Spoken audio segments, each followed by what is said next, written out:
Hello everybody, CVH here, and today we're going to be doing something a bit different that I haven't yet done on the YouTube channel before, and this is going to be called a Duel Series for Elder Scrolls Legends. I am joined today by none other than EarthP0w3R, who you may remember from some of the old Kaijudo videos. What's going on, guys?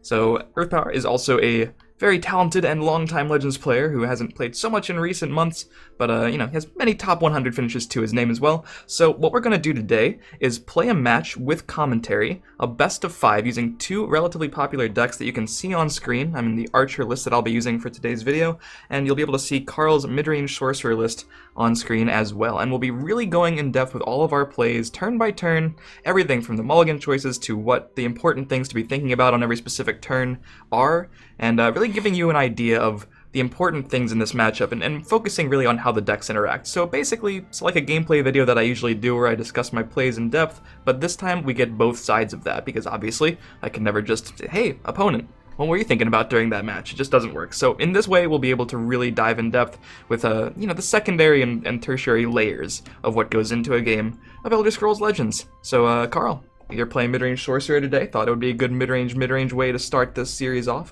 Can you tell us a little bit about your deck? What's going on? Yeah, so, I mean, it's pretty standard mid-range sorcerer.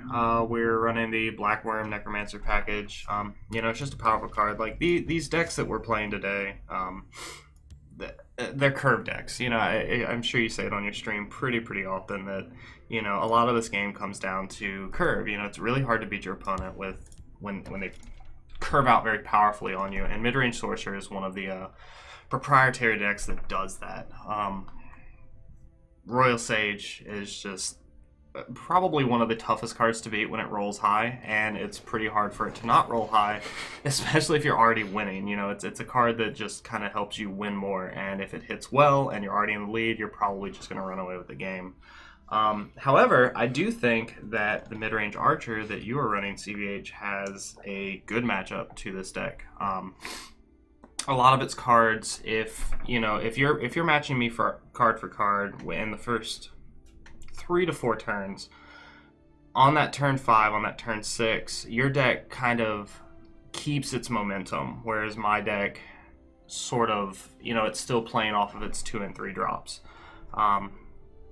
And I just don't think it's as powerful in the late game.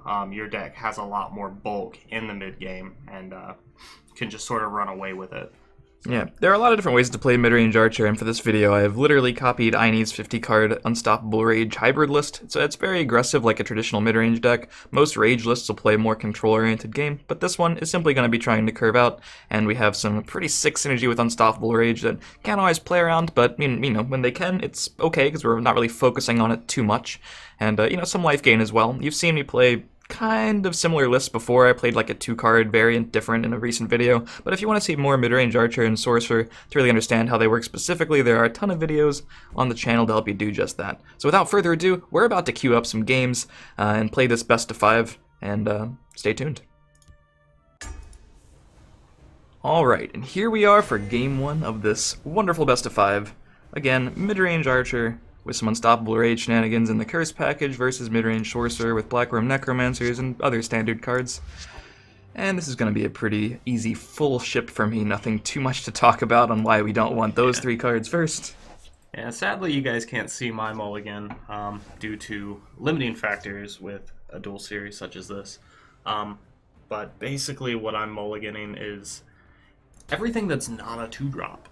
Yeah. And you have the ring though, so if you have a 2-drop already, you can keep a 3 probably. But I did start with the ring here, which is why I kept the 1 3-drop, but it did not pay off. So we are passing the old first turn and hoping that CVH doesn't hit us with anything that we can't really deal with.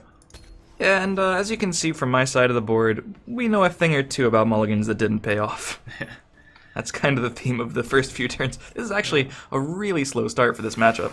Yeah, it really is. And even the card I'm playing now on 3 isn't the best 3. So. Yeah. It does get the job done, but fortunately for us, we have a sick counter off the top of our deck even. The Astrid against the 2/5. That is a juicy potential trade. That one hurts. All right. Prepare to die. Yeah. So, obviously we're not playing the 4-drop here on our far left. That's just really bad based on the card that he's got. So we're gonna try to high roll him here. Oh, the Sage, he's saging us. Yeah, that's really our only play. And we don't want him to get ward. No ward on the 2/5 and we're good. Oh, we got him. No way. No way. Good lord. Direwolf, why did you make this card? It's such a tumor. Welcome to Legends, boys. And the game was over seconds later. I'm actually kind of upset by that. That's just RNG at its height. So basically our hand was garbage. We top decked the perfect card, and he rolled the 1 in 7. Yeah. We hope he doesn't have a rapid shot here. I guess that's the only card that would. To say nothing of the fact that you got Drain on the 4/4, which might objectively be the best thing to get there. Yeah. Besides just another ward, that'd be fine too. Is it just me, or what? Isn't Royal Sage supposed to have a little plus at the bottom of its card? Because it always gets drained? Is that the joke? No, I'm just saying it has drain, but it doesn't have the. Oh, I see the plus. Yeah. Oh, it's not on mine. Look at this. No. All right. Well, we have to figure out a way to do this. We literally have no good plays. We would have had maybe better plays if we had been able to kill that 2/5. It's not a possibility here. I don't want to use this because it has such good synergy with, other cards that we don't have. This is just not a thing that's really good, except in certain swing turns, which again we don't have access to right now. So I'm just trying to figure out a way to not lose this for free, basically. Yeah. I could just attack. I think I just do that and just hope he doesn't have a firebolt. It's not good. Wow, not even a turn 4. If you could see this hand, which you will be able to if you're watching the video. All right. So I think we just hit him with the old second one. Oh, good.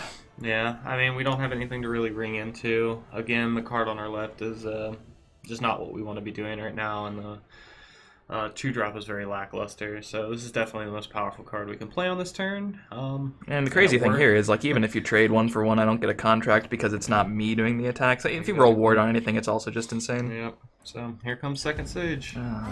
Lethal, regenerate, drain. So nothing crazy that go around, but we are going to break his rune first, just in case the Dark Guardian can get his effect, and then I think we're going to just end up trading with the Astrid should we make it through.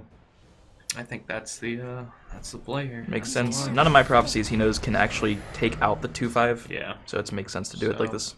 It stinks to lose the 2/5 here, but 2 4/4s on an empty board is probably just going to win us the game. Plus we have good ring plays next turn, so we're just going to trade and pass. Yeah, right now the drains are the priority to keep on the board.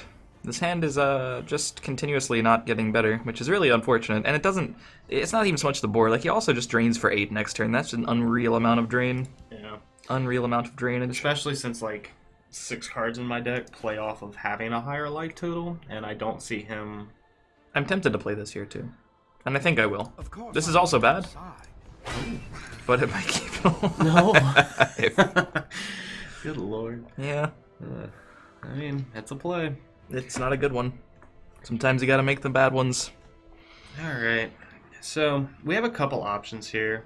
The first of which is just putting 8 into his face, which I think is what we're gonna do. I'm not a huge fan of that one if you're wanting a second opinion on that.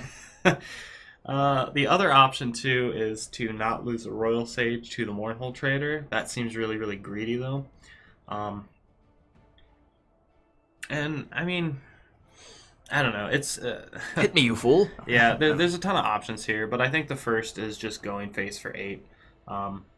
He'll get a favorable trade next turn, but I think we'll just be so far ahead, plus the 6-drop that we can play next turn.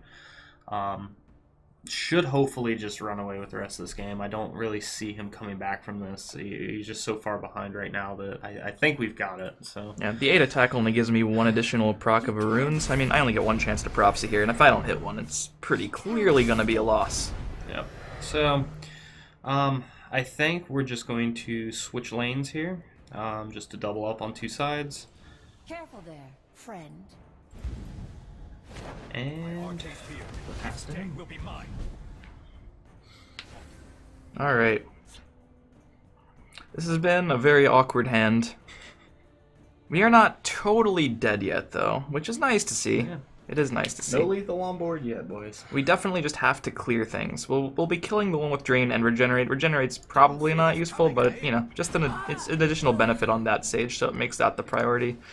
We have a pretty good curse on that. That's nice to see.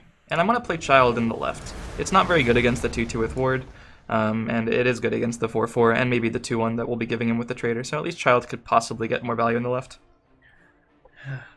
So, Child is a problem. Unstoppable Rage doesn't really do much for him next turn, which is like the immediate card you think of when you see Child.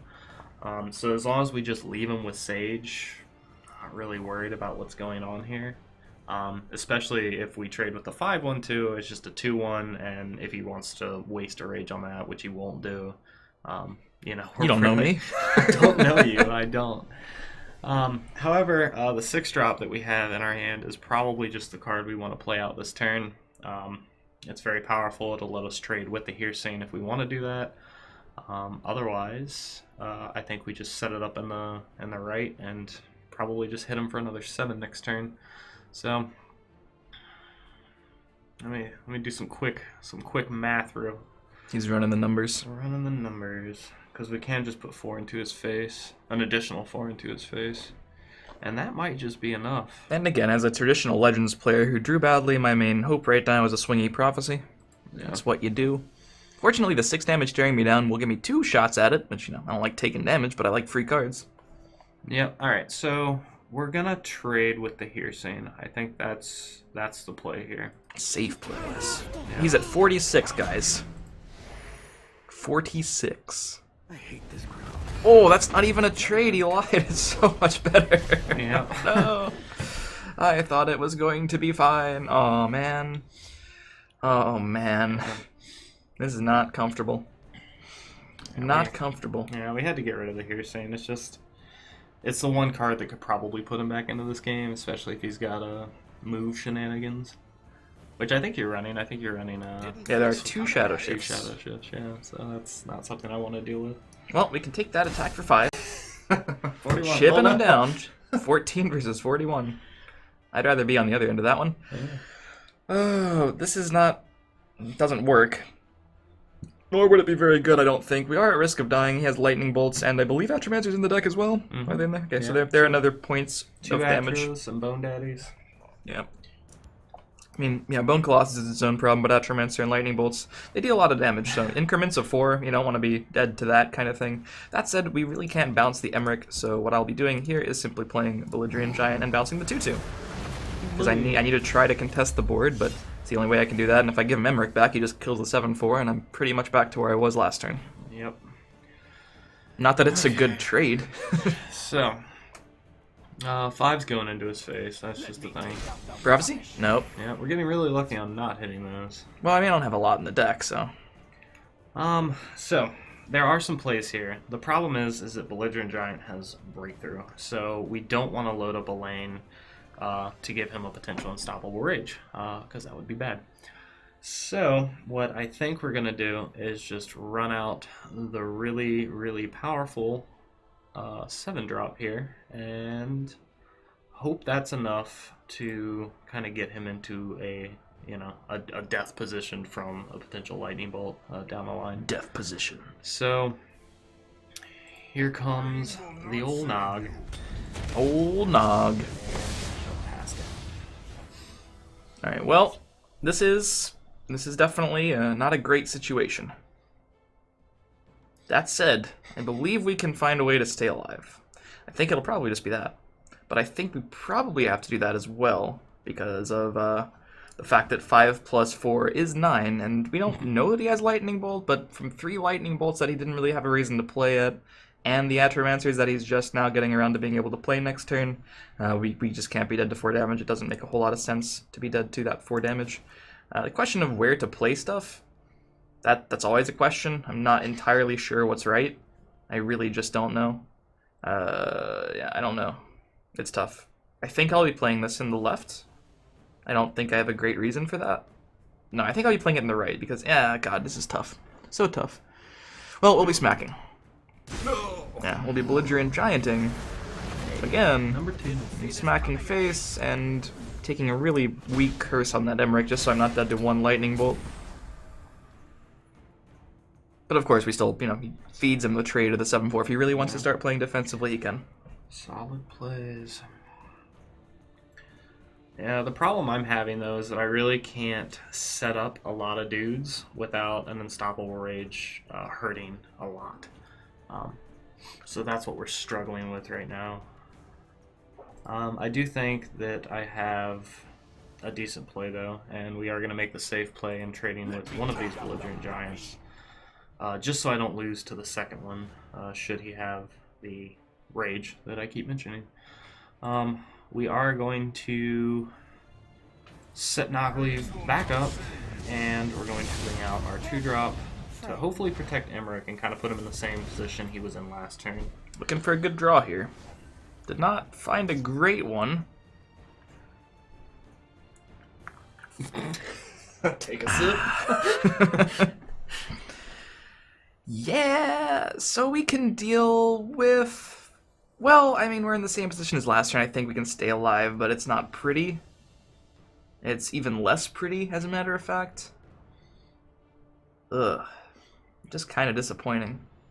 I want to start attacking so we can potentially try to kill him in a reasonable amount of time, but of course he's just going to kill the 7-4 at the very least. If I give him extra card, he's going to kill me. It's also not amazing.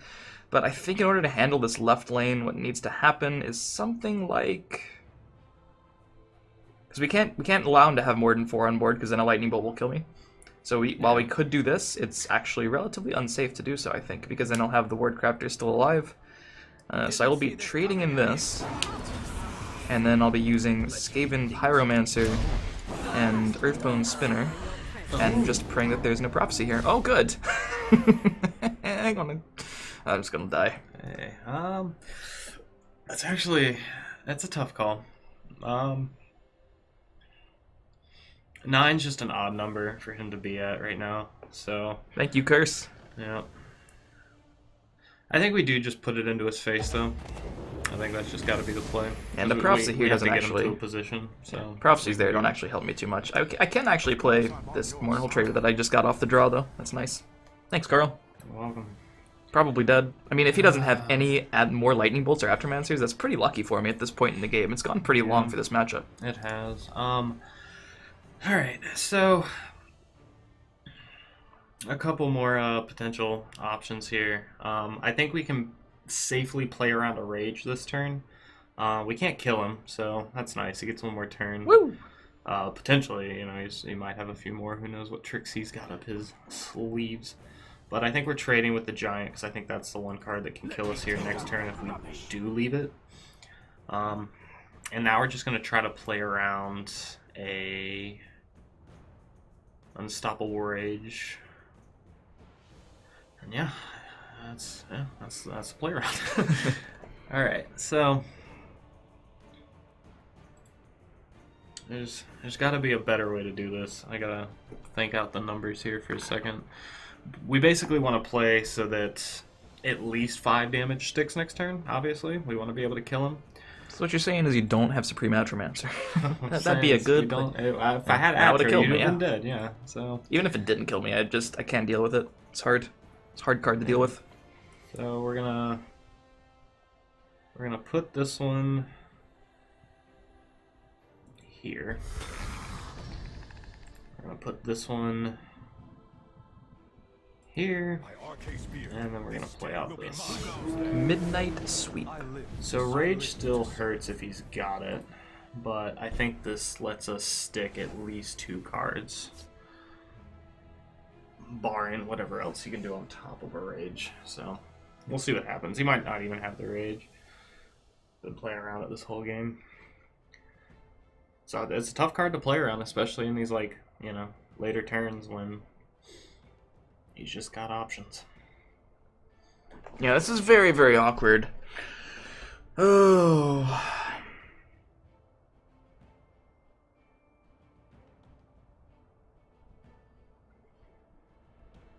I mean, we can kind of be safe in knowing that he doesn't have any additional damage, because any additional damage is 4 additional damage in that deck, and I would have been dead to that for like the last 3 or 4 turns by now. So I kind of want to play this. There is a way to clear most of these things that involves that. Actually, let's see. If I take favorables in the right, leaving the covered ward I just can't interact with at all, by the way, then he will have the 2/2, And I can leave him with 2 attack as well in the left already. I can already do that with the creatures I already have there. I won't need to play this, and then I might be able to save this for a following turn with this, maybe?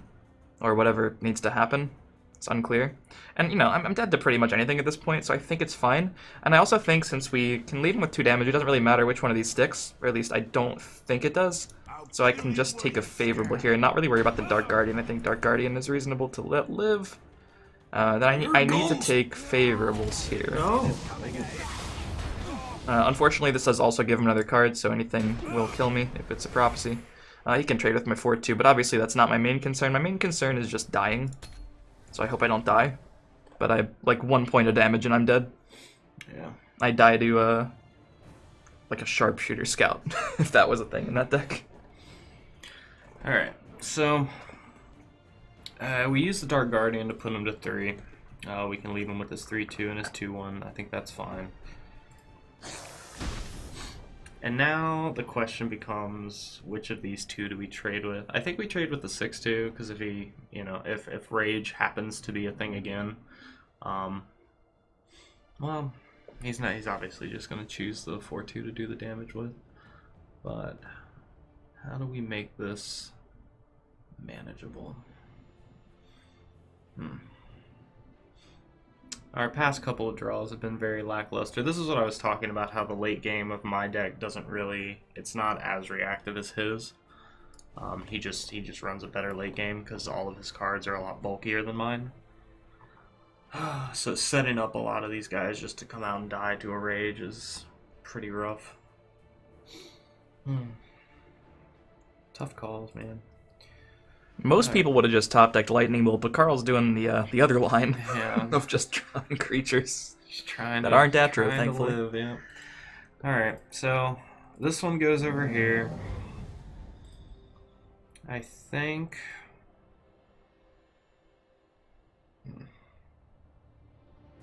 Yeah. I think we're going to take the trade with the 4-2.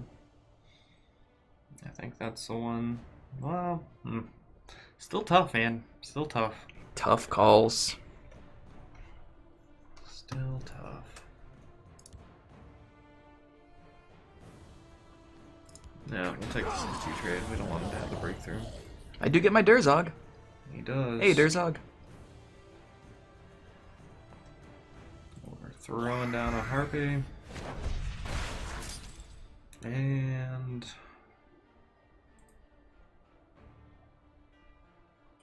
yeah. Alright. Oh, the board is wide, guys. The board is super wide. Yeah, we're just trying to make Unstoppable Rage hurt the least amount. Because I think that's, again, you know, I keep saying it, I think it's the only card that really punishes me for plays like this. So he only has 1, and he can only choose 1 lane, so... we're just trying to make sure that we can kill him in any of the other lanes.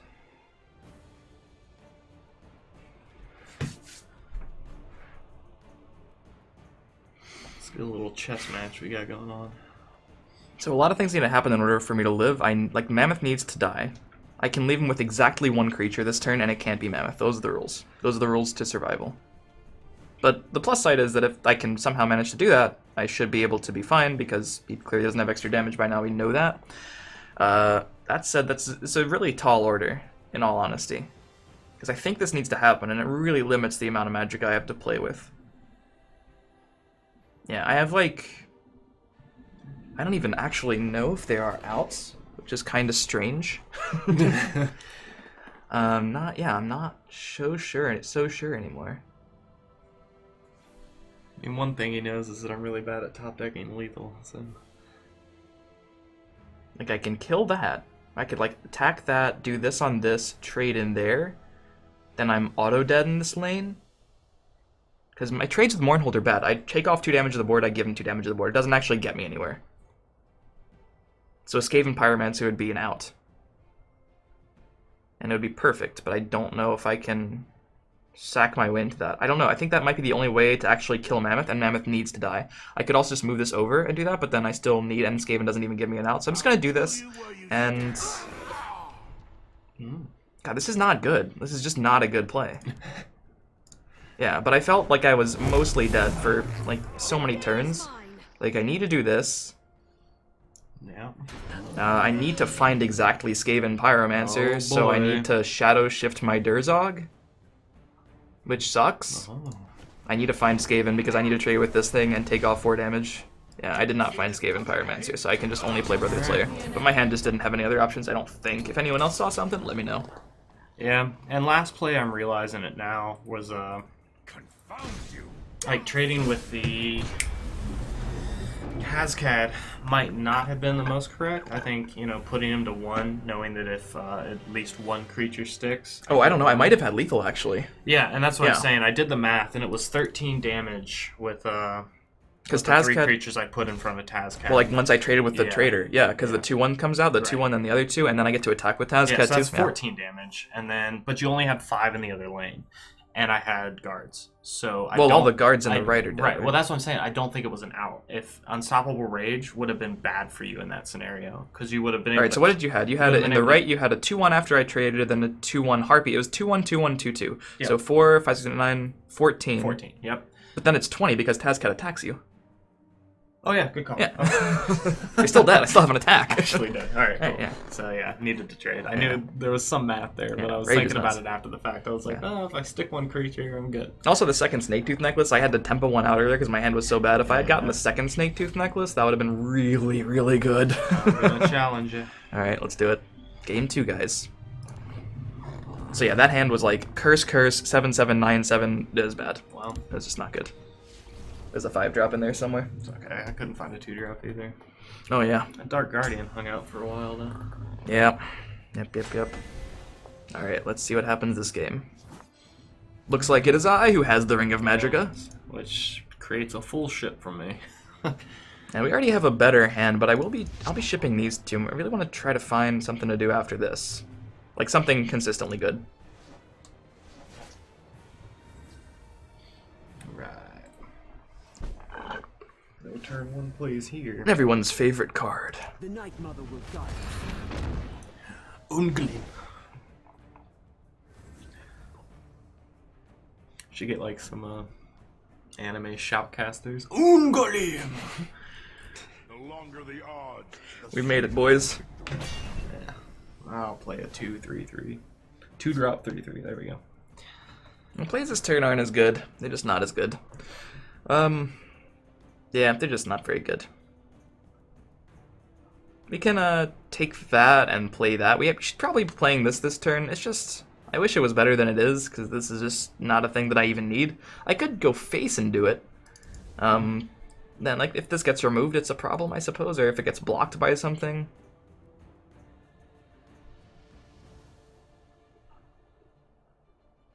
Do the spicy play. But damage does matter, because he's playing Royal Sages and everything. Nothing is spicy here. I'm just gonna spoil that one right now. Yeah. I could honestly just make a case to just Are you attack. running Jarl? Yeah. No, there's no Jarls in this one. Jarl? Yeah, so his life total doesn't matter. It still Mine does. I don't so, want. Yeah. Exactly. My But life that's total what I'm matters just to keep him off. Like I want his Yeah. Black Rims to be 6-drop 4/4 vanillas. saying. Yep. That is brutal when that happens. They're really bad in that case, especially since you're already behind. Yeah, like I feel like I need to be on the board, and like since this shuffled things in, it's kind of a useless card anyway. Yeah, so what I'm actually gonna trade it in there. This kind of forces him to take the trade, or maybe it doesn't. But if he doesn't take the trade, there are other ways to kill that, which he does, because the X1s are infinitely more fragile than X2s against Archer. Yeah. So the Skaven there is cute. The problem here is that if he's got a second one, I don't want to play this the 2-drop that's in the middle of my hand. So 3's going into his face. You know, we just want to get ahead on life total. That's important. Yeah. I mean, maybe we can just risk it. Risk it for the biscuit, right? If he's got the second... Biscuit for the biscuit. I mean, if he's got the second Skaven, he's got the second Skaven. You know, but I just don't see myself having a better play. I mean, we can go wide, but well, yeah. All right, let's do that. Let's just go wide. The longer the It's just a odds. 2/3, but that's fine. Going wide. He takes control of the field lane, which is kind of a pain in the butt, but we're still ahead on life total, and that's the important factor here. Yep, couple options this turn. This one was a potential, but I think this one that we drew is just better. As soon as I can click it. Yep, favorable trade, gaining 3. 3 doesn't matter too much because he can still get a Sage off if he wants. He can't get it off before he attacks, but yeah, not super relevant. But I like saving my ring charge here. This deck needs its ring charges. Yep. So we'll hit him for 2. I guess we'll just play these 2. That's fine. Try to take back the field. All 3 saviors! Yep. Started with all 3. He's doing some things. That is actually a pretty interesting pickup, if not a bit fragile. It's really good to get down early. I like hearing the words fragile. This deck does well with fragile. Yeah, I'm going to go ahead and jam this. It's not even that fragile against the 2-3. It has a potential favorable trade. Obviously, Lightning Bolt's an issue.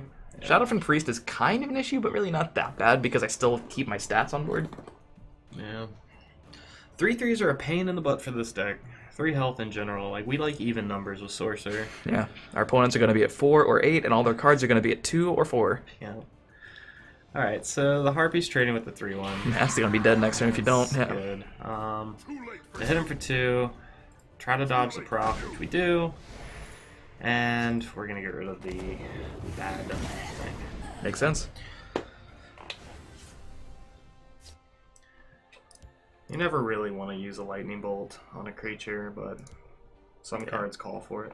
So the only card that's really that bad for me next turn is probably Blackworm Necromancer, which he can get back either the first, which is now the 4th Savior, or the Harpy if he does have it. There's no way to be ahead on life, obviously. So I'm just going to be playing Pomerat on the left. It's really big, hard to get rid of again. It's unlikely that he's going to be able to kill it, or have a good play that kills it, so hopefully we get the trade, get the draw. That is a good one. Alright. Tough calls. So, I think we're just jamming another 5. That's gonna happen. Jamming 5. But we do have options here. Ideally, we're just gonna try to set up for this to be the most powerful card, or for this to be as powerful as we can make it next turn. But we have options this turn is what we want to do. Sadly, we can only really do one of these things. So I guess first we'll see if we hit a Prophecy, because that'll definitely, yeah, this will affect how we play this turn. Guys, it's so good. Yeah, that is pretty good. Remember that speech about 3/3s? Alright, so now we have to decide how we don't want to die.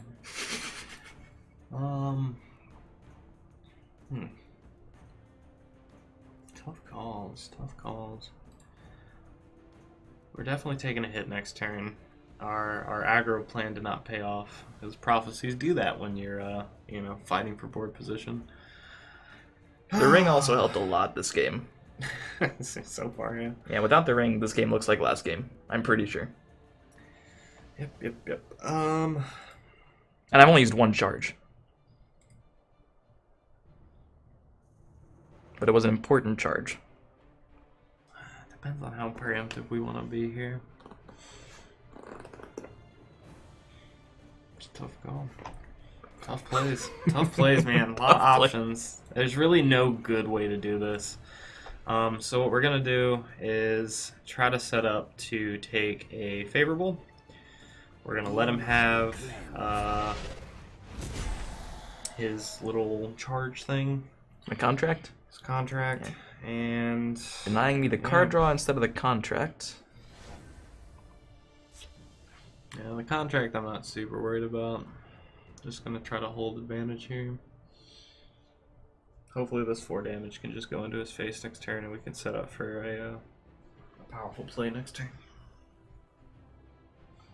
Well, I'm definitely going to be taking my trades, I think. Yeah. Unsheath your claws.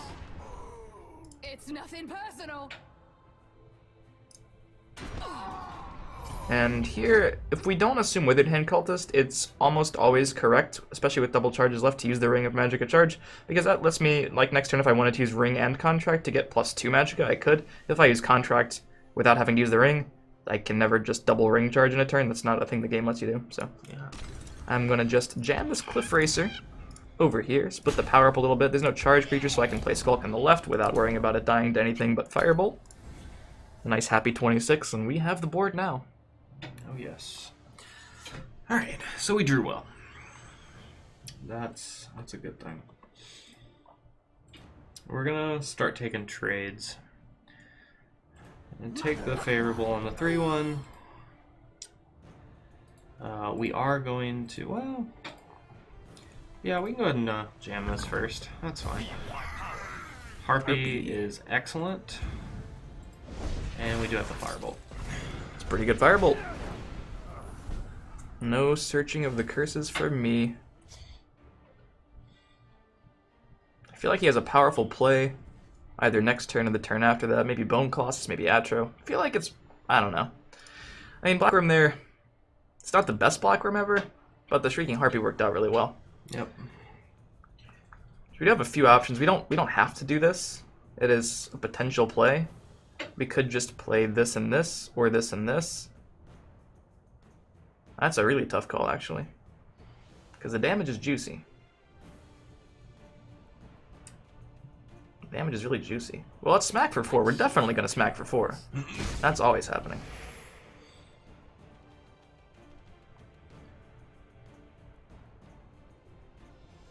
Yeah, we could just play both of these.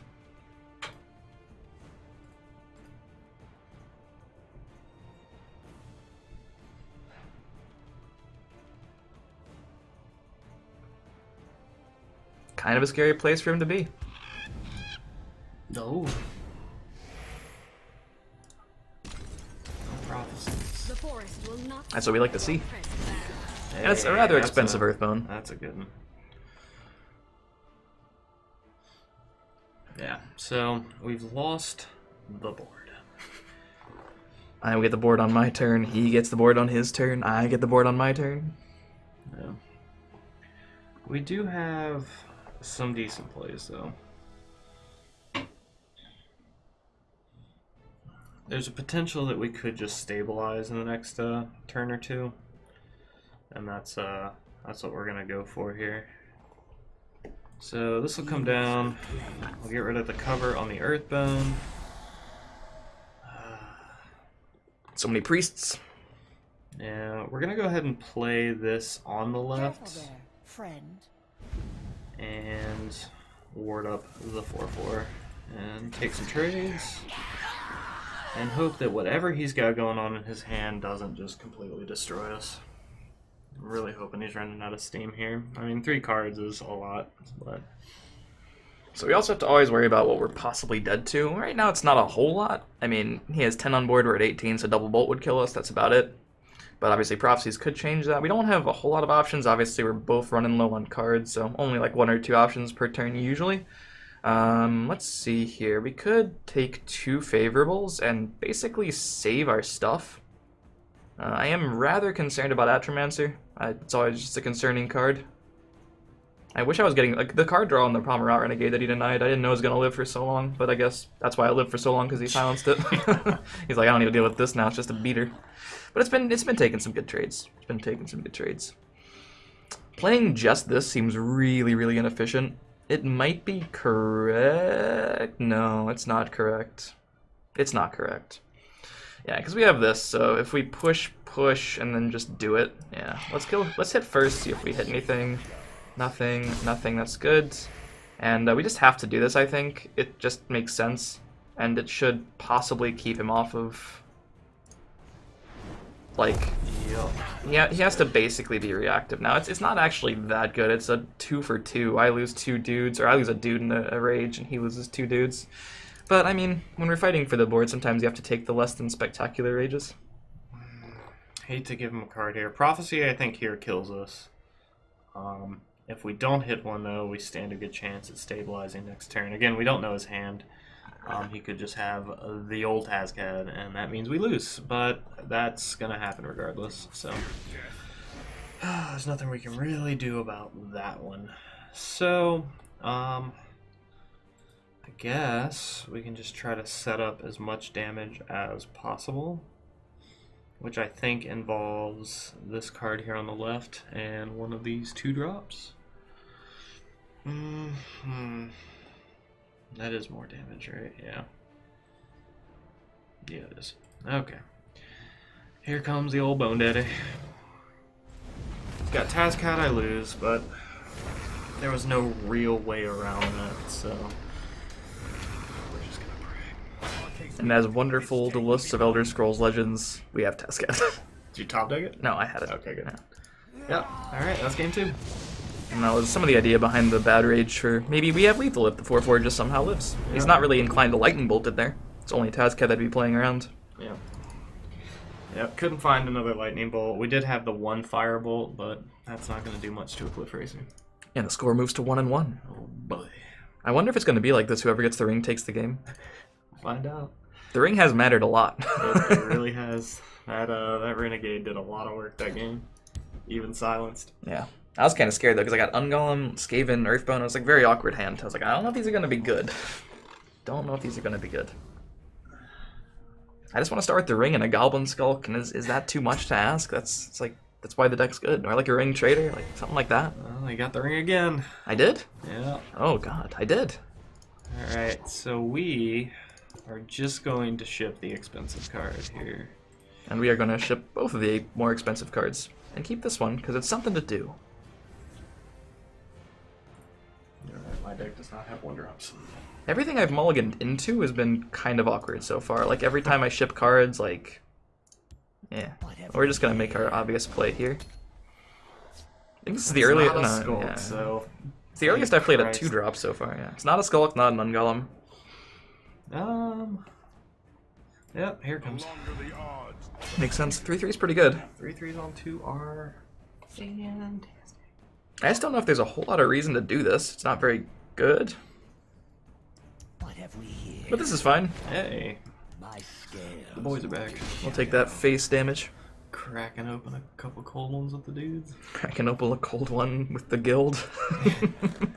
Alright, so this 3's going into his face. Here comes a Dark Guardian. Ooh, Dark Guardian's good. Yep. Maybe it just takes down these guys. Pretty awkward, pretty awkward. I mean, now this is looking better. At least I don't have to spend a ring charge on it. And yeah. And yeah. I'll just play it and I think pass. I don't want to just make the favorable trades for him. But yeah, maybe he has to trade. Yep. If everything lives, I So- do get a contract.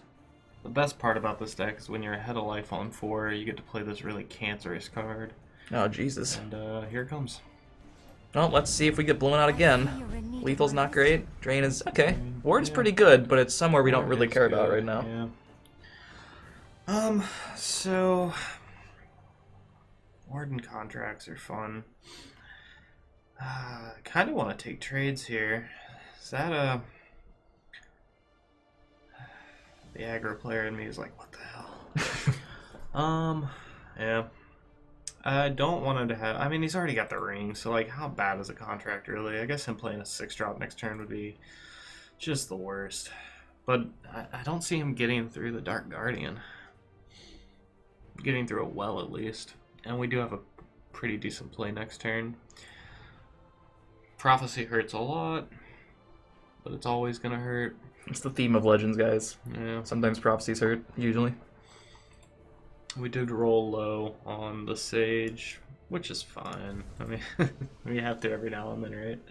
It's funny they made Dark Guardian to fight the idea that prophecies always hurt a lot, and they still just always hurt a lot. Yeah.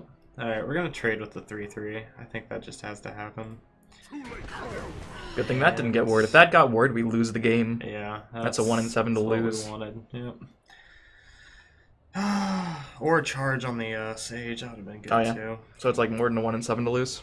Well, charge on a Sage would have been worse, or it would have been better for me than Alright, what's the worst prophecy we can hit here? Another Renegade? Slayer. Is that what you mean? Yeah, Slayer. Still got Pommer on him. Yeah, I hope I can just pop a 4/6 off a prophecy. Alright, That's a good here we place. go. We're gonna hit him.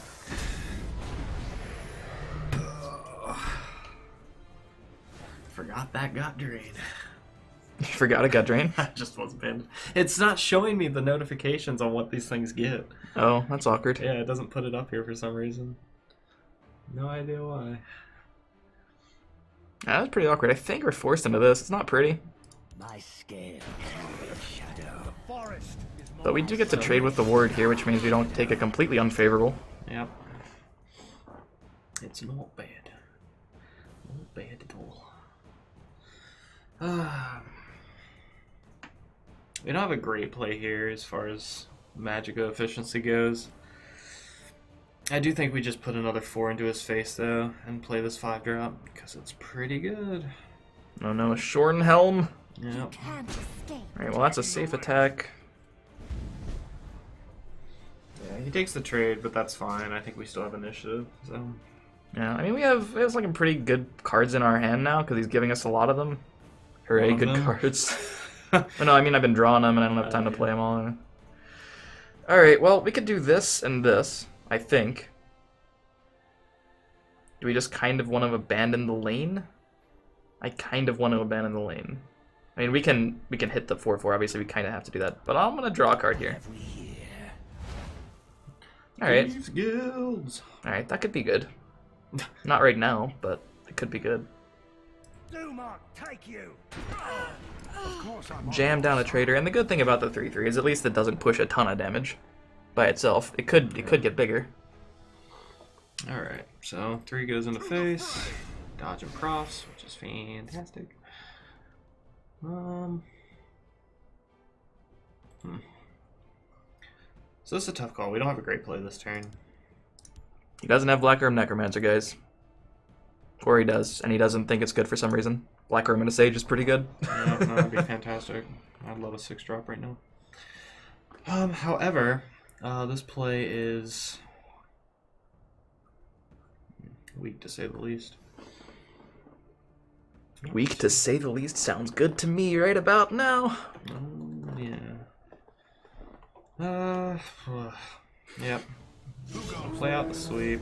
Yeah, sweep's not great. I live to serve. Careful there, friend. And I don't know. Ward here's interesting. I think we'll do it on the field lane, Trooper. I might solidify our position in that lane for a few more turns. And I'm hoping that we can still take the trade on the Mournhold. We'll see what he does. So we were definitely already looking at this turn, and we did come into that, which is it's not bad to do alongside of it. It kind of forces reaction again. A lot of his more proactive plays might be taken off the table by that, so I like it. We can already get the favorable trade on the 2/2 and try to keep things alive. Scales move in shadow. And cards like, Firebolt exists, so I'm still gonna play in the shadows. I think it's fine. We're actually developing a pretty scary presence here. Solid plays. Alright.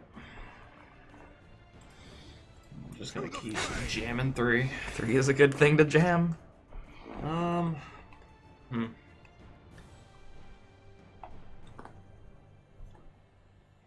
There is a play here that's incredibly risky. Could either mean we win or lose the game, like it's just complete toss-up, like 50-50. And that just seems not great. But, I mean, the only answers he has to this card are another Belligerent Giant, which is like another, I don't know, how many cards do you have left? 35? Yeah. I mean, 2 more and 42 cards. Those are high odds. We could make the safe play and trade with everything.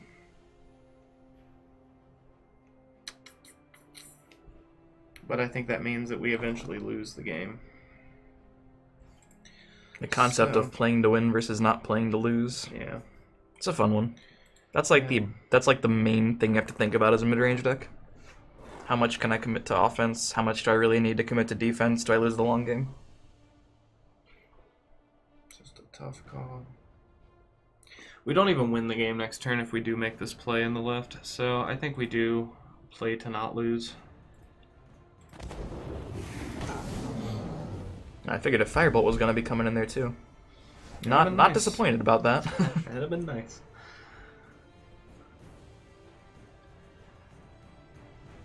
So we can deal with the mammoth if we want to do this. We could just let it chill. I mean, he has 7. If this is not gonna kill us, more than likely. He would need 2 bolts. I mean, he could have 2 bolts. I don't want to say he doesn't have 2 bolts. We know he has 1 2/2 guard in his hand because we bounced it. So that's some knowledge for us, I guess.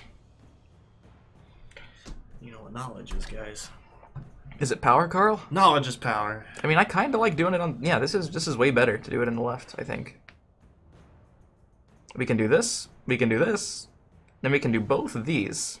And one of them will even be good. Even be good. Yeah. The question is whether or not we attack for a lot. I think we attack for 4. We obviously can. But I'm not going to give another card with that Thieves Guild Recruit. A free card off of that? That would be a pain. But I will start by doing this. The forest will not suffer your presence. It's a good one.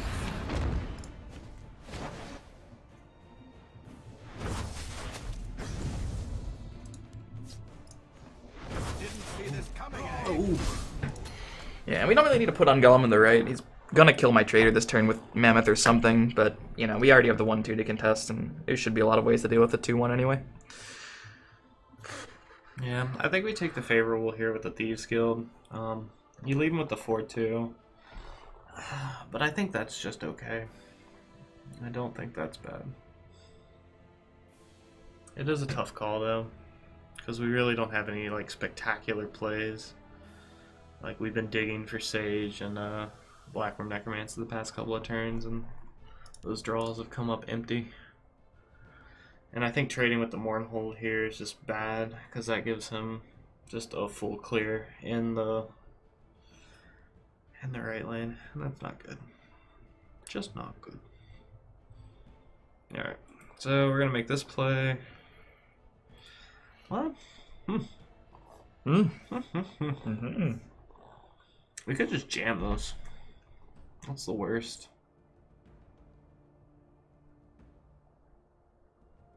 Rage is always just a pain in the ass. Always just a pain. But I guess if he's got it, we want him to use it now.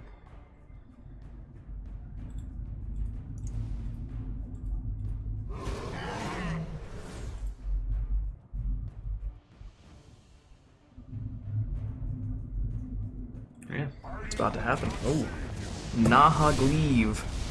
Let's see what he's got. Yeah, I mean, I'm not overly excited about that. That's what we want to hear. One of the biggest problems about this is that it's just a lot of damage, period.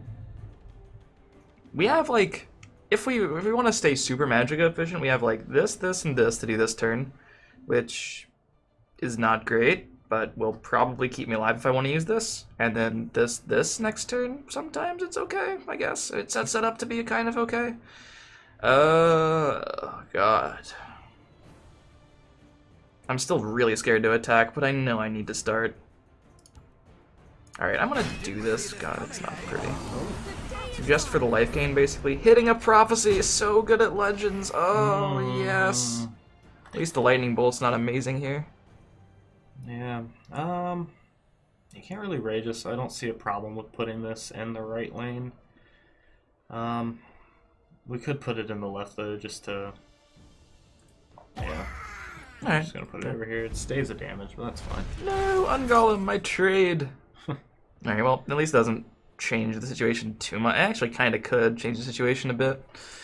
But hell, we're already committed. Let's heat things up. I don't want to blow up my own Ungolem, the listener.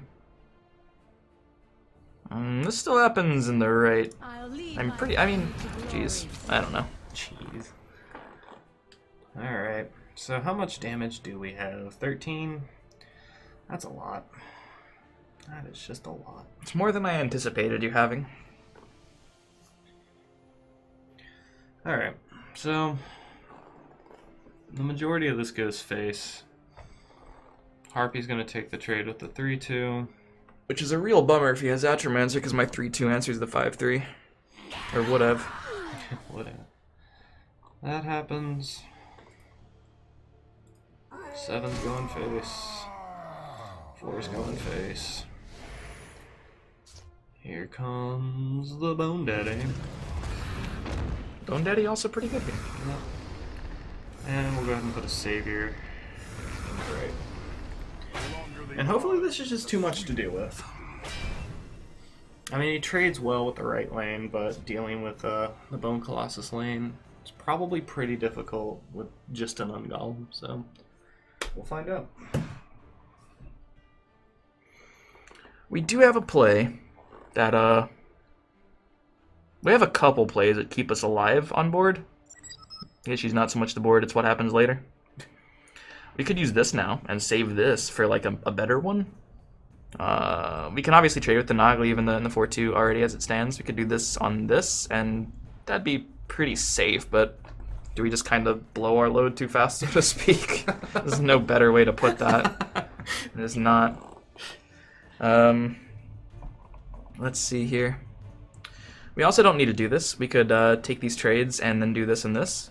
Which I mean, how much damage does he have? He has... No, we can't do that, because we're dead if we do that.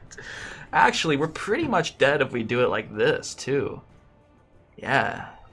We're like 1 point off of being dead if we do it like this. We're not 1 point off of being dead if we do it the other way, but then what on earth do we do after this?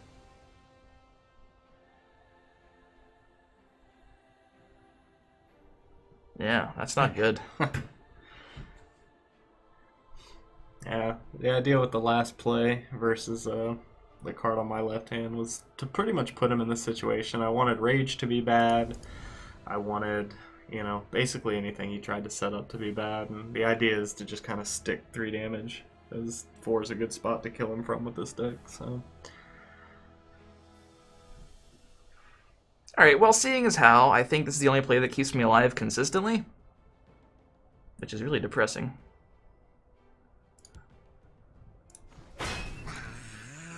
Oh. Yeah. I gain a lot of life. That was a lot. I'm trading there because it's objectively always better than trading with a 2-2. You got 4 contracts in your hand. What are you going to do with those? I'm actually not going to do anything with those.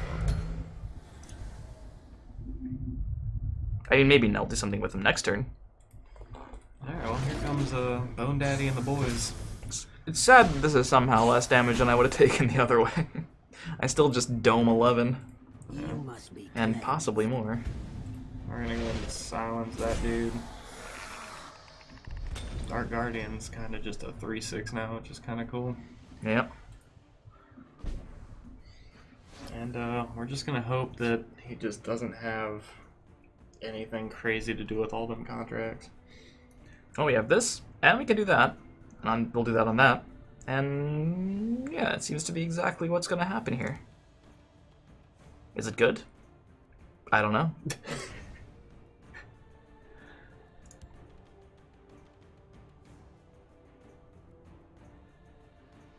The forest is my clan. So many contracts. Here they come.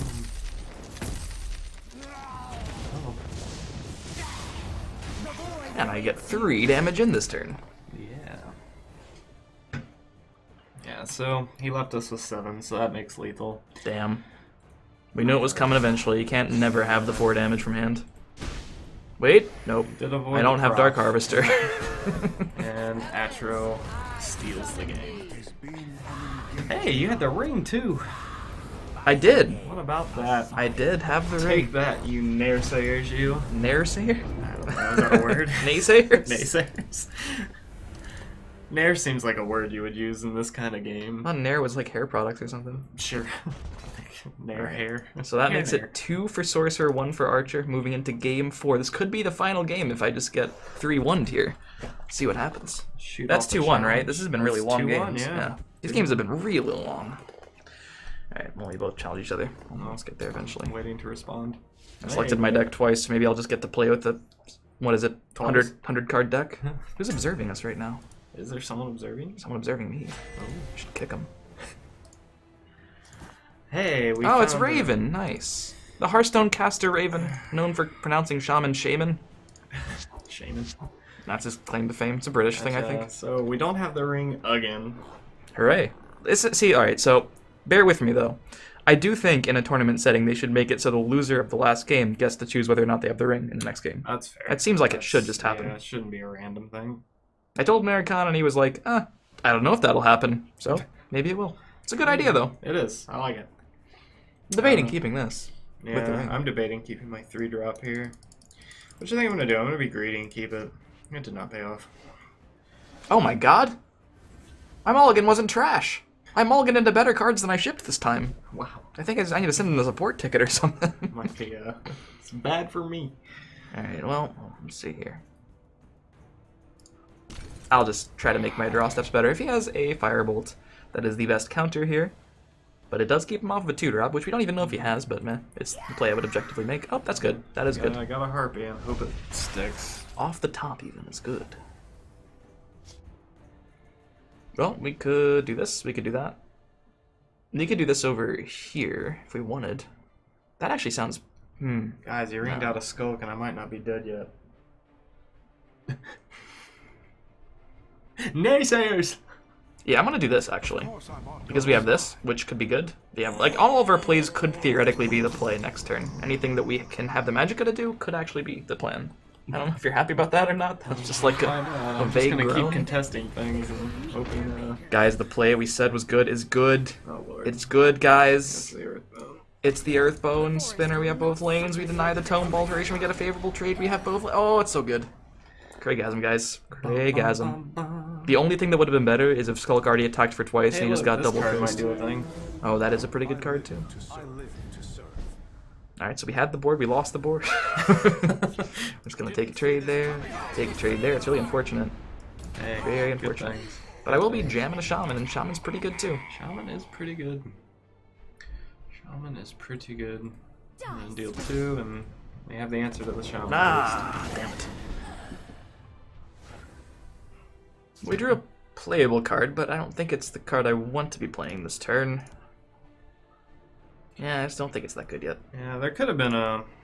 I might have jammed that lightning bolt too fast, but having you get free curses is a bad thing, I think, always. Give me a So, name. yeah. Yeah, we're fine with it now. Slayer is just a reasonable contest. It's not hard to answer, but seems like the most important thing to do this turn. Yeah, 2 damage goes to face. He'll get a contract. I don't know how good that actually is for him, though. They were pretty good when I had 4 of them. Yeah.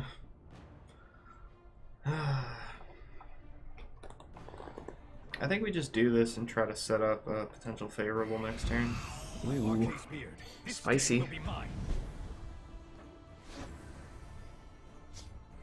Now, this could be good in the future, what we drew, but not really good now. It's Which I nothing think is fine. personal. I mean, our plays are pretty good, so happy with that. The question is where to play things.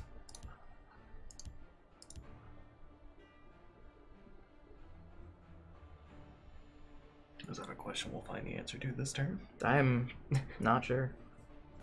We'll let the man think. It's nothing personal. Oh, 7-0. Yeah, I'm just gonna go ahead and play in the right, balance the spell sword. Bad combinations of cards here would be basically Lightning Bolt, Firebolt. That just clears everything. And leaves him with 2 Magicka to replay the spell sword that we know he has. Yeah. And he's like, I'm We gonna do are exactly gonna play that. the Wind Key. We don't have the Firebolt, however. Second Lightning Bolt. I'm not gonna give him a card yet. He's scared, guys. He's scared. Well, I just you wanna scared? be in a He's just decent scared? board position. Yeah, I think I can get there in the next 2 turns. So. Carl, you're scared. It's fine. A little scared. I don't want to let the Haunting Spirit randomly get value. That 3 attack is just happening every time. And the top deck Child of Heresy, not a bad card. Not a bad card. Alright, so that trade's happening. Yeah, that trade happened. Yeah, makes sense. Rage isn't great for him next turn, or at least we can make it not great for him next turn.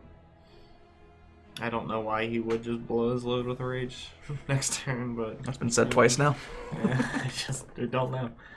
We don't know. The possibilities are perhaps endless. I do think... Yeah, alright, we're gonna hit him for 3. Oh god. Oh jeez.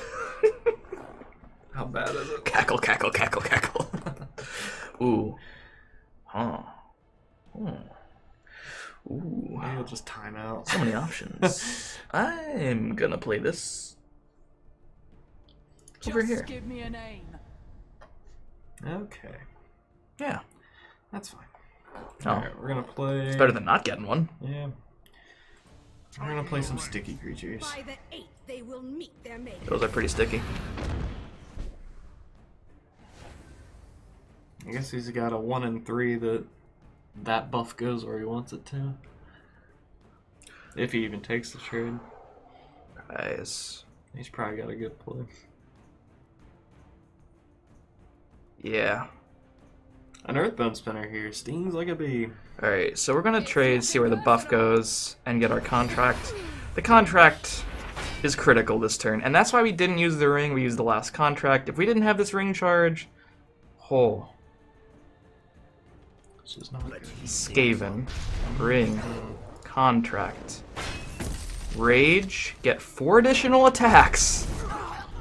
Oh, 3 additional attacks, damn. Miscounted. Yeah. Bad at math. Oh god, it got. Oh yeah, if that gets the buffed, the Skaven makes it too big. If anything else got the buff, we could win this turn. Damn. Here come all the attacks. Oh, it is 4 additional attacks, just not enough. Yep. Well, that's a lot of attacks, right? I mean, it's is. not a small amount of damage. That's what I'm trying to By get no at. means. But we could have had lethal there, right? We could have had lethal if that wasn't buffed by the spirit. It was 1 and 3 to kill him, which I like. Yeah. It's definitely the play, given the rest of our hand, What right? sucks with this breakthrough though is that There is it RNG sucks. in Legends. Haunting Spirit is one of them. You don't want to give me another card? I wouldn't like to this turn.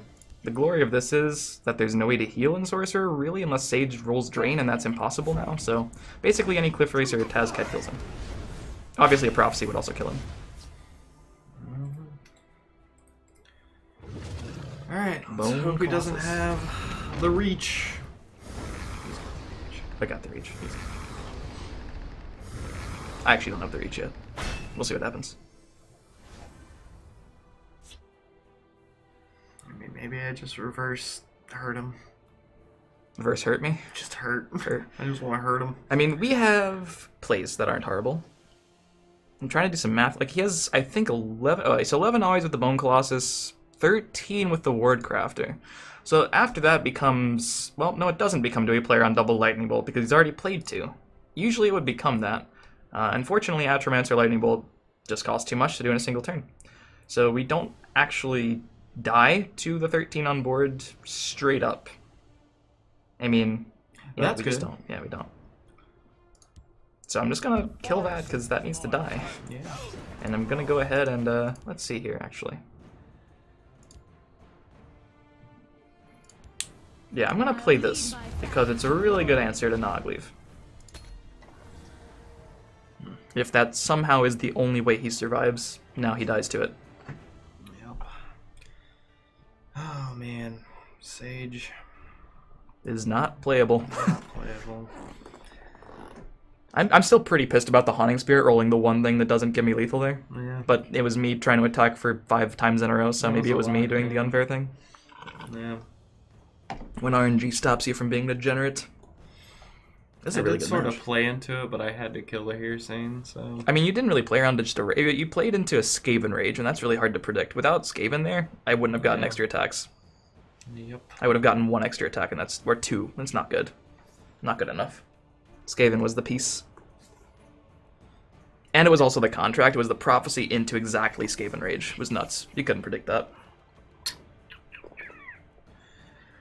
I don't think there's a world I live in where I live through this turn. I like that. I'm digging that. Oh, he's Toman. I like to see that. You hate to see that if you're Carl. You like to see that if you're not.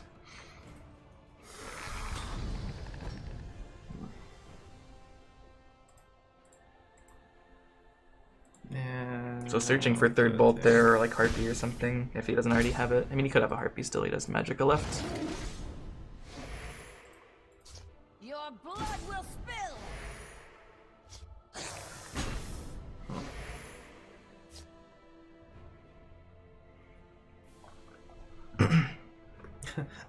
No, I'm sorry, I gotta clear my throat. Yeah, it's a game. He's got it. I can't win. So. Yeah, you also gave me a cliff race in that last attack, which I would have drawn. But... All right, 2 and 2. Yep. Going to game 5, guys. Oh, game 5. Maybe I get the ring. Oh yeah, I had the ring that time, and I had a really good hand, right? Yep. I mean, Ring Skulk was answered by the Harpy. If you hadn't top decked that Harpy, that would have just been a blowout I looking didn't game. top deck it. I Oh, really? started with it. Oh, Yeah. okay, yeah. All right. So, game 5. I'm sending a challenge. In the first series. It's exciting. Midrange v midrange. EarthP0w3R's rejected your challenge. Come on, Carl. Come on, man. Hurry up. I feel so rejected right now. Okay. Gotta take my little victories where I can get them. Yeah? Hey, got the ring. Oh no, game 5 and we don't have the ring. And we are in it. yeah, we're gonna full ship. We're gonna be greedy here, and I think because we have the ring here and a potential curve, we're just gonna ship one of our cards. Whoa. That is pretty greedy. Well, I don't have Ungolem and I don't have the ring, which means I'm passing right on to Carl. And I didn't get the 2-drop, so greed did not pay off. Ooh, and despite not having the ring, I am on the board first. Not in a crazy substantial way, but I'll take what I can get. But away nonetheless. Alright, we're gonna run this one out first. I dig it. It's not easy to trade with the Thieves Guild, and so I think it's just fine to put out there. I don't think he gets rid of it. You ever just wish you knew what your opponent had in hand? All the time. Yeah. I mean, you could just look a little to the right. I'm not gonna do that. Yeah. I mean, this is gonna happen. The question is if that's gonna happen. It could make things pretty annoying.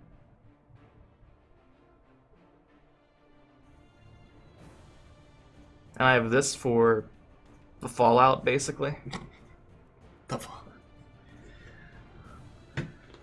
When shit inevitably hits the fan in this roaring game 5. I mean, face attack is fine. Just give me a name. I could just not do it. I'm gonna do it. Oh.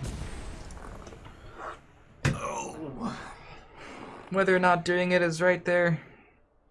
I mean, you could debate that for a while, probably. Yeah. I mean, you definitely made things tough. For sure. Haunting Spirit already makes the board somewhat awkward if you can't kill it immediately, which I could not. Killing it immediately would have been great. But that would require a rapid shot or another curse. 2 curses would have been on point. I would have expended those resources, I think, to keep the board under my control. There are some plays to make here, none of which are spectacular.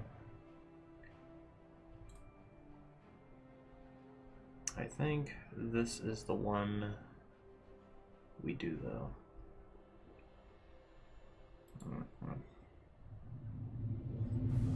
Carl gets quieter the least sure he is about the plays. Yep. I mean, it's just, we have options, like, none of which are fantastic for us. Skaven stings like a bee, so I think we just throw this in the other lane. Pass.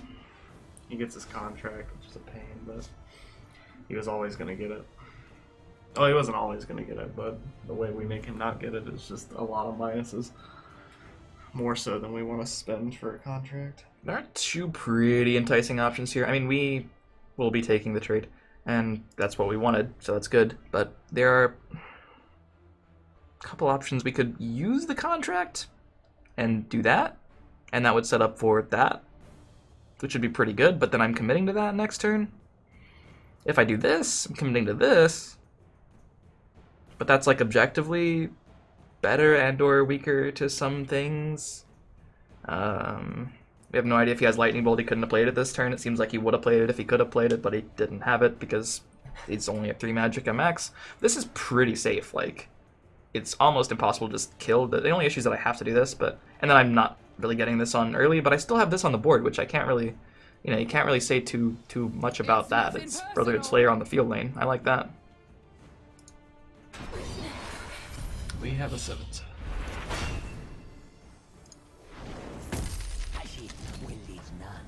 It's the boy. Big cat versus bigger mammoth. That makes sense. Like, logically, the mammoth should be bigger, but it's usually not. Alright, we are going to slam him for 7. Oh yeah. And then we're going to double. Whoa. That's a lot of harpies. Yep. So we'll see how he reacts. That is just an unfortunately large amount of harpies.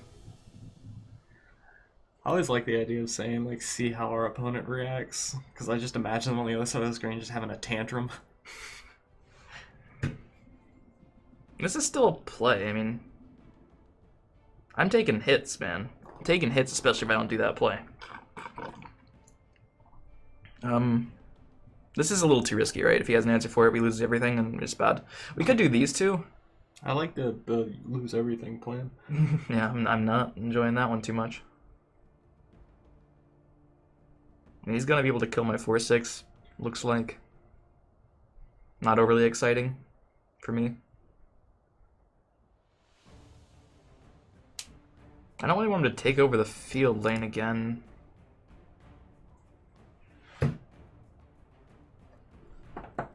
Yikes. This is my response.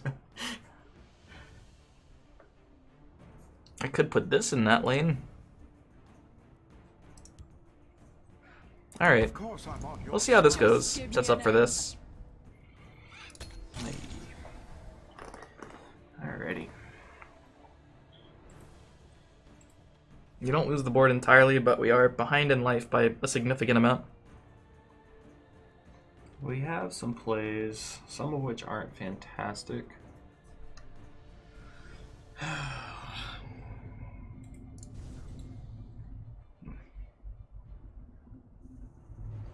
good is the card we just drew?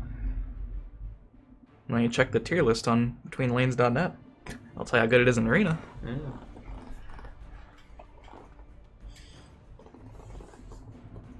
So I guess we can play to the 50-50.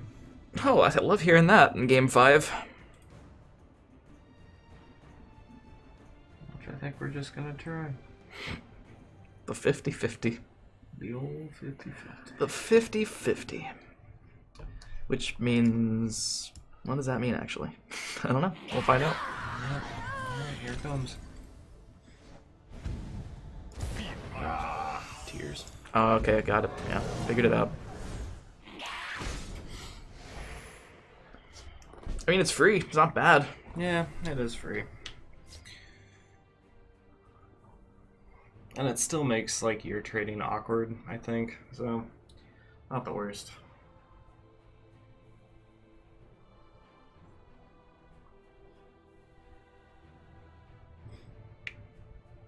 There's a lot of RNG in that last turn for me, so... Yep. So here's the thing. We could play for some RNG too. Hooray! You RNG'd back the RNG card, which makes everything just sort of... the game state is dependent on where this Haunting Spirit decides to go. Yep. If it goes on this, it's reasonable. If it goes on this, it's very good for me because of that. If it goes on this, I might lose. Not liking that. Let's see what happens. Oh boy! We could actually massage the odds a little bit. We could attack. Oh geez, that's so risky. 50% of the time, I set up to win. 50% of the time, I'm like almost never going to survive. I mean, you won the last 50%. I think I actually might do that. Like, I could... Is this ever good? I don't know if that's good. Like, we do that, we do that, we do that.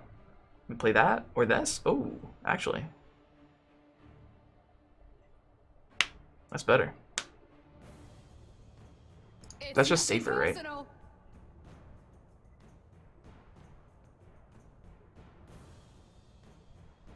Is it? I think it might be.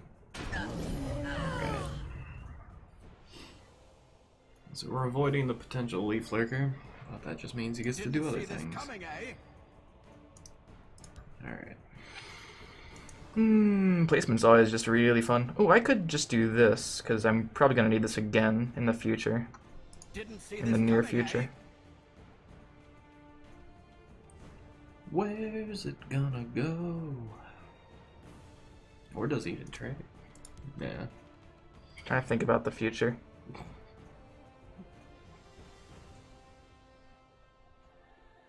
It's a coming. The forest will not suffer your Oh. presence. Didn't see this coming, Just give me a name. Alright, these Slayers are starting to piss me off. These Slayers are starting to piss him off, guys. I like them. Yeah, they're doing things. Yeah, we have a few actually good plays maybe next turn, even. Nice. Alright. What do we do?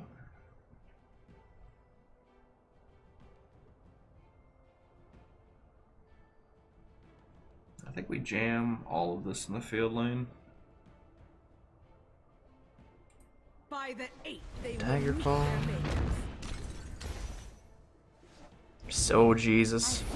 Generates bad. All of those are just not, well, Wow, that's a lot of lethals. Lethal's actually kind of okay on the Harpy. lethal is good on the Harpy. We don't hate it there. It's not exciting, but it's fine. I think we just continue to jam face. RNGesus. Guide us. Do you fear death?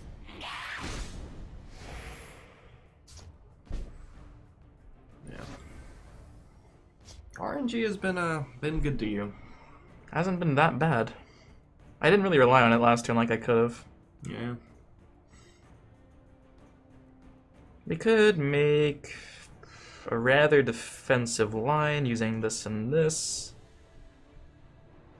After doing that, then getting rid of that and that. That lethal's kind of annoying. And it's not as annoying as if it were ward.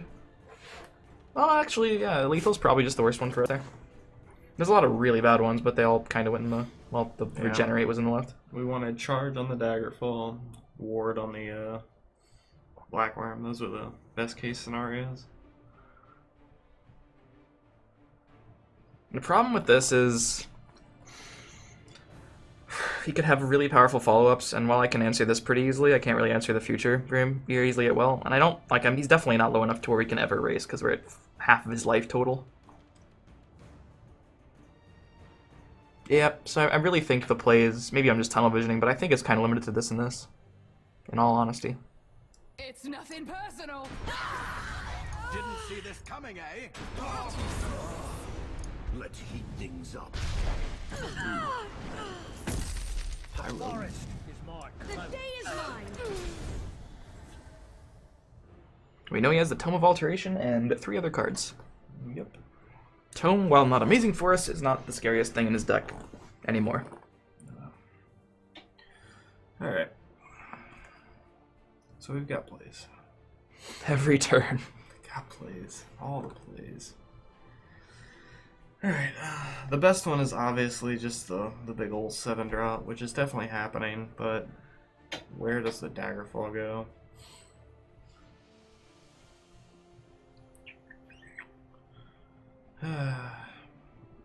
Yeah, in reality, Leaf Flicker had no business in the left, really. But I mean, if it forces a trade, I guess I take less damage. I don't know. Don't exactly know what I was thinking that it had. I don't think it matters what he trades with here, with the Daggerfall, so I think that just means 2 damage goes face, Shame. and then we run out Bone Daddy. It's kind of a hard card to answer. There are ways to do it, though. There are really good cards we could have. Do we have them?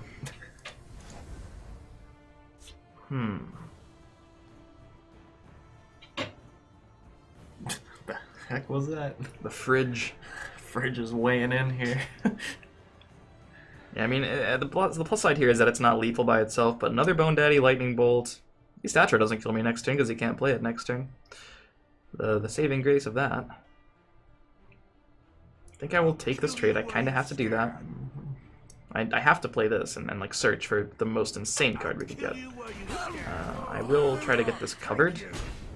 So I'll just Shadow Shift this over and hope.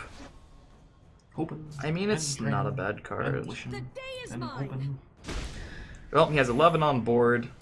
We're gonna drop a card that has very few answers, and if we're dead, we're dead. But if we're not, we probably win. But we're probably dead. Yep. We could even So, throw off the GG here, but I think he's Bone just gonna Daddy's go coming crazy. in.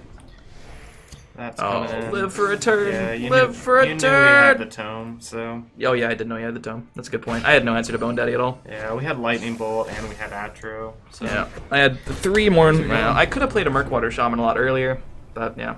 I was really hoping to just have Belligerent Giant that turn, obviously. right. That would have been a nice draw. GG's. 2-3 in yeah. favor of the Sorcerer. So, Final thoughts? final thoughts. Well, I mean, it went about as well as I could have hoped for. I mean, we missed a lot of potentially just game-breaking RNG rolls. Yeah. And that's what we were expecting, you know, with Sorcerer, right? That it was just going to do those kind of things. Yeah, I took the really safe play in the Haunting Spirit turn, but maybe just going for like the trade, the favorable trade with the Slayer, 50-50ing the Haunting Spirit and playing Leaf Lurker that turn. Like, if we had won that, we probably would have won the game. Well, We just took the middle of the road play. Well, my whole thought process in that last game, and we're gonna talk about that a lot because it's the most recent game on memory. But with that play that you just brought up, why not take the favorable? You know, you had Leaf Lurker. Leaf Lurker was gonna happen anyways, right?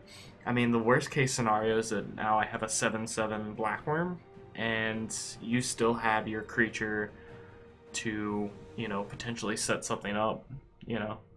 I can't remember the hand exactly. The Mournhold wasn't dying, like, because the Mournhold was taking a favorable, the Leaf Lurker was taking a favorable, and... Hold on, maybe I'm thinking about a different... I don't know. There was like one turn where I traded in the Mournhold. Mournhold. So I traded in Mournhold You and then I... Earthbone the Haunting Spirit so that it wouldn't put a buff anywhere. That's fine. Why not just take the trade with the Haunting and then Earthbone the thing that got the buff? Like...